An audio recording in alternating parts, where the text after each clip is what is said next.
Well, hello there. How is everyone? I hope you're well, you amazing, beautiful, wonderful people. It's Sunday, baby, so I'm going to get straight into the meat and potatoes. You're looking absolutely amazing. You must be having a good weekend. The sun is shining here. We've got 26 degrees C. Sunshine today. Boom! Get in, back of the net.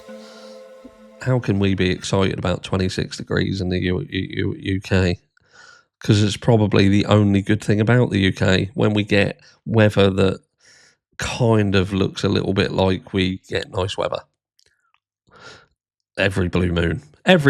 But anyway, what am I talking about in this video? I'm concluding what we spoke about yesterday. Yesterday I did a video that I'd seen over on the Outcast channel, and it was depicting the interrogation of Bethany Funke. And I wanted to bring that chapter to a close in, what can I say, an opinion. This is simply my opinion of what we witnessed and what I think and feel about it. Truly think and feel about it. And this is it, right? We witnessed something that was of an individual who at that point in time, they were or should have been treated like a suspect. Law enforcement didn't know what happened. They had no fucking clue.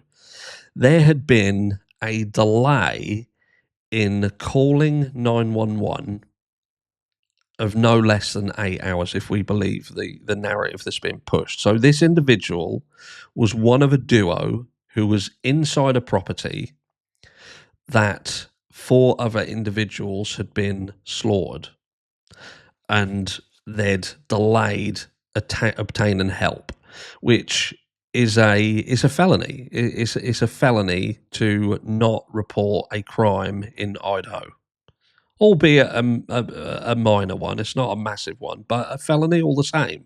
If there is a crime, you have a duty to report that crime, and they didn't.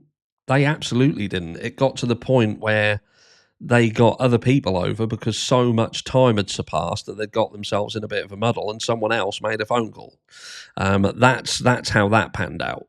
And during the initial interviews where they were spoken to by law enforcement outside this property, and we know what Dylan Mortensen, what she was doing, but Bethany Funke, her first thing that she said was about, "Can I go home?" You know, she didn't want to be there. It was literally like she was being put out. This is me being inconvenienced. Can I still go home for Thanksgiving? You know, immediately thinking about herself. So again, I think to myself, this is, like I've said multiple times, about the selfish, self-centered youngsters, young adults that we have now. You know, I wouldn't have, when I was younger, fucking even thought about myself in this situation. I would be thinking, what can I do? What can I do to help you find out what the fuck is happening? What is actually going on here? And I will do everything in my power to help. Everything in my power. And if I have to sit here and speak to you and go through every single fucking thing that I know, what I think I know, then I'm going to do it.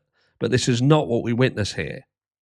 And I don't know whether that's indicative of, again, just the selfish nature of youngsters today, or young adults. I don't mean like fucking, they're not children, they're young adults. And they're coming across as selfish pieces of shit who just care about themselves.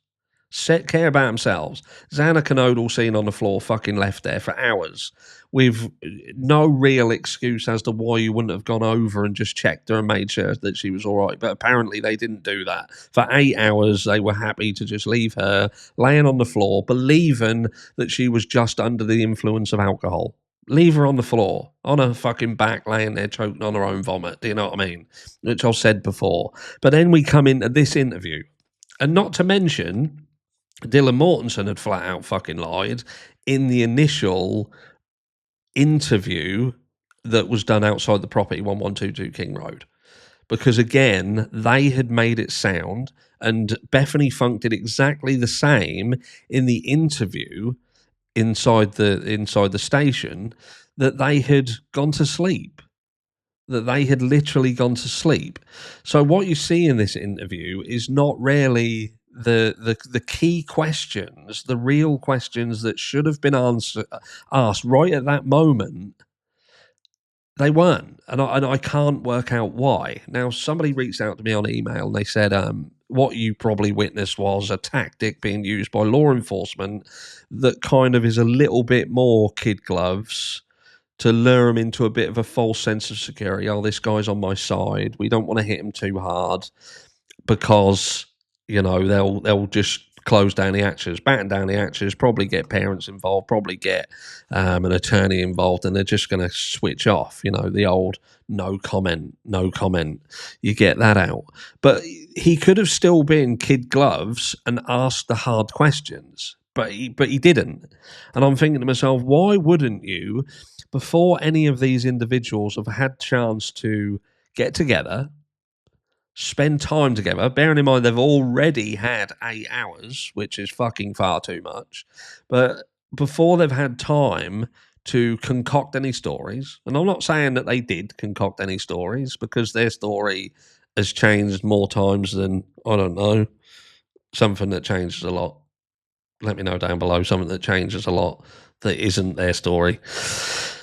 But yeah, why would you have not asked the key questions, the absolute key questions here? And the key questions are, why did it take so long for you to contact law enforcement, bearing in mind that the two of you had, or you was both aware that someone had been in the property? There were screams heard in the property. You're saying you heard a flash and almost like a firework going off, but nobody thought to contact law enforcement, who were literally feet away from the property. Feet away, which they'd have known because they'd been out themselves. They'd been out in the area. They'd been out to Sigma Chi and been to the party. So they'd walked around this area. So they were well aware. And they were familiar. Well, you'd think that they were familiar with the area, despite the fact that they aren't familiar with the fucking road they're on, the addresses, where they're going, where they've been, or how to spell their friend's name, what their names are, or any. They don't fucking know anything. And also, another point is when they're answering questions where they just go, mm-mm. Why would you accept that as an answer?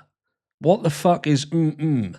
Don't give me mm-mm. Answer the question. I'm asking you a question. I want an answer. So is that mm-mm yeah? Mm-mm no? Mm-mm don't know? I'm asking you a question. 4 people have lost their lives, have been slaughtered in this house, and you and this other individual were the last people to see them alive. You was in the house, apparently, in the house while they were killed. And we want to know why it took you so long to call us, why you didn't call us, why even after that amount of time you called other people to the house and not us. Because to say that we called other people over because we just believed that someone was passed out don't wash. And it don't wash, because if you 100% believe that that person was just under the influence of alcohol and that's what it was, they were passed out, then why wouldn't you, either of you, go and check? Just walk over. And also, the most important question of all before I go, when did you last have a piss? Love you all. Mwah.